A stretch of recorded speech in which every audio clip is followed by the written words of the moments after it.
Yeah. We got a question from Gary. Okay.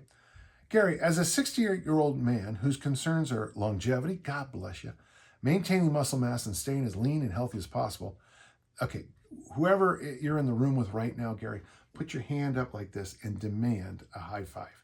That is a great line. Folks, I'm rereading it. As a 68-year-old whose main concerns are longevity, maintaining muscle, and staying as lean and healthy as possible, I am curious how you would structure the final 6 months of this year and even in next year using your programs. I love Easy Strength and Easy Strength for Fat Loss. Both books and programs are excellent and a wealth of knowledge. Gary, thank you. We're the same age. I don't know if I had you in mind when I wrote them, but I really appreciate that. Thank you. And in the armor building formula and possibly the workout generating or one or more of your traditional hypertrophy formulas. So let's talk about programming for longevity, okay? For plus 60-year-olds. In fact, let's just make it 70-year-olds because we're getting close now, huh? So the first thing is, and be sure before anyone comments, you listen to the question and you listen to what I say. It's so hard to read the comments when I know people didn't listen to the question. I'm speaking to a 68-year-old person who knows the programs and is interested.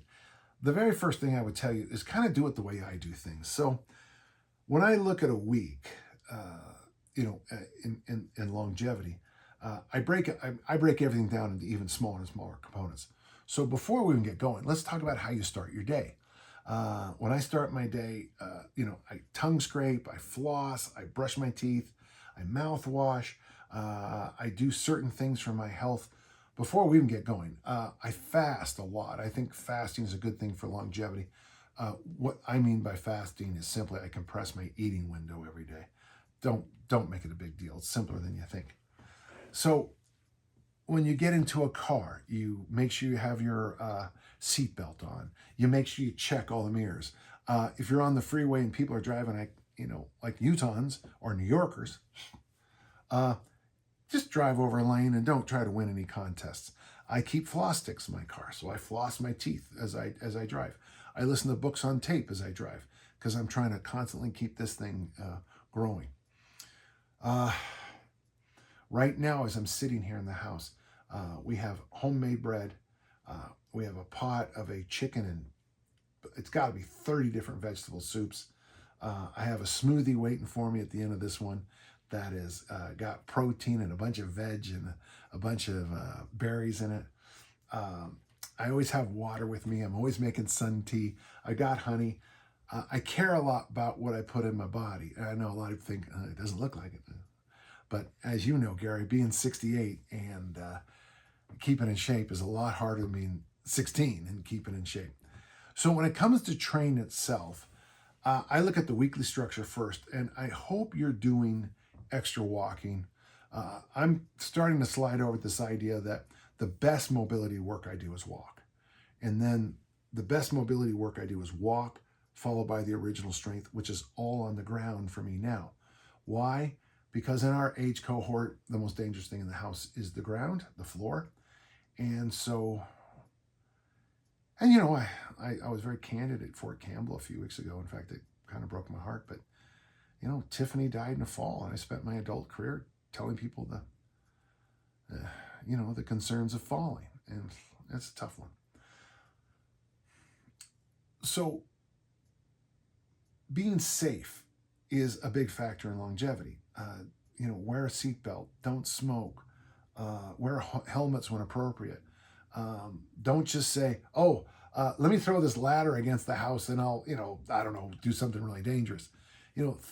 Take an extra second or two to think about safety. When I get into a shower, and I picked this up this was what I learned and the habit I kept from BJ Fogg's Tiny Habits. I always put my hand on the wall when I enter a bath or a shower. And the reason is because of the same thing about falling.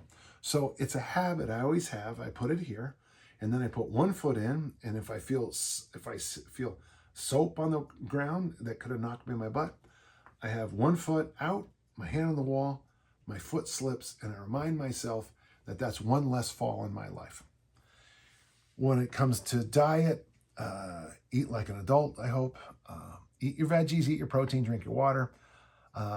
Look into your sleep hygiene, your sleep quality as best you can. I do a lot of things that I take hibernate formula. I wear eye masks when I sleep. I have a nice quiet rituals I go through. And now let's talk about training. You have ABF and Easy Strength for fat loss and ES. What I would recommend, since you're 68 and it's maintaining muscle mass and staying lean, I think it'd be a good idea. Now, in the back of the armor building formula, I have that little chapter where you combine Easy Strength with the ABF. That's what I want you to move to. But what I think would be a good idea for you is just do something this simple. If you can do it, pick two month windows a year of, and I would recommend Easy Strength for fat loss for you, okay? Where you do Easy Strength for fat loss. So maybe, and here's my point what I'm trying to get to. So I want you to do Easy Strength for fat loss in these 2-month windows. As you begin to go, okay, that's good enough, then I want you to slide into the programs of the armor building formula. And I would like you to stick with that almost as written, if you can do it. Now, if you're using the kettlebell program, that means the first 2 weeks are ABC and the high rep presses, 3 times a week. After doing Easy Strength for fat loss for 2 months, that 2 weeks is going to really change the dynamic of how you feel. That's going to be a lot more intense work than the rest of the 6 weeks as written. At the end of that, that's another 2 months. Now that's 2 months of Easy Strength for fat loss, 2 months of the ABF program, then kind of fold your arms like this, go, okay, what direction I need to go? Honestly, here's what I think is going to happen. You'll be looking forward to Easy Strength for fat loss right after doing that. And when you get done with Easy Strength for fat loss, you'll be looking forward to the armor building formula. You can probably nudge that out 2 months, 2 months, 2 months, 2 months, 2 months, 2 months for a while. And then you might have to just sit and go, I need a change. And let me tell you what I think you should do if you're going to need a change. I would love it if you do have a gym membership or you're involved in a place that you can go to that has machines, take 2 to 3 weeks off and just machine train. Leg extension, leg curls, this machine, that machine, this machine and that machine, and the machine that makes you do this and the machine that makes you do that, and have some fun. 3 sets of 8, 3 sets of 12, whatever you do is fine. And just get yourself in a nice little, and pump, at the end of those third set, go chase the pump, feel good. At the end of those 3 weeks, sit back and go, I could do that again for another round. Go do it and enjoy it, okay?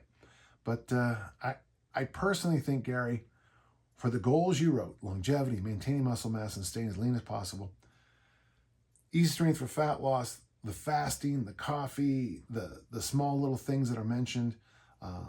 You mentioned longevity, so I get to mention flossing the teeth again. Make sure you have medical checkups. If you can pull it off, having a blood test done at the Easy Strength for fat loss and having a blood test done at the end of the armor building formula might really give you some good feedback and information. If, like most of my listeners, you're too cheap to do this, sign up for the American Red Cross and donate blood at the end of those, and just look at your numbers. Now, there is a little bit of white coat issues with the tests there at the American Red Cross. It's interesting. My blood pressure now at the ARC tends to be lower. I've been giving blood there since 1977, and they don't have the charts back all that way, but I can look online at my little donor thing, and I can see that my blood pressure has been doing this over the past few years. My resting heart rate has gone plummeted. My hematocrit has held steady, which is good. You don't want it to go too high. It's a bumper. You don't want it too high. You don't want it too low. You want it to be in the right place. And temperature doesn't really mean much. But it's just something that simple might be a good check. I'm hoping you're getting the annual physical. I hope you're going to the dentist. Hoping you're going to the eye doctor. And just take care of business. I think you're on the right track. This was quite good. Thank you.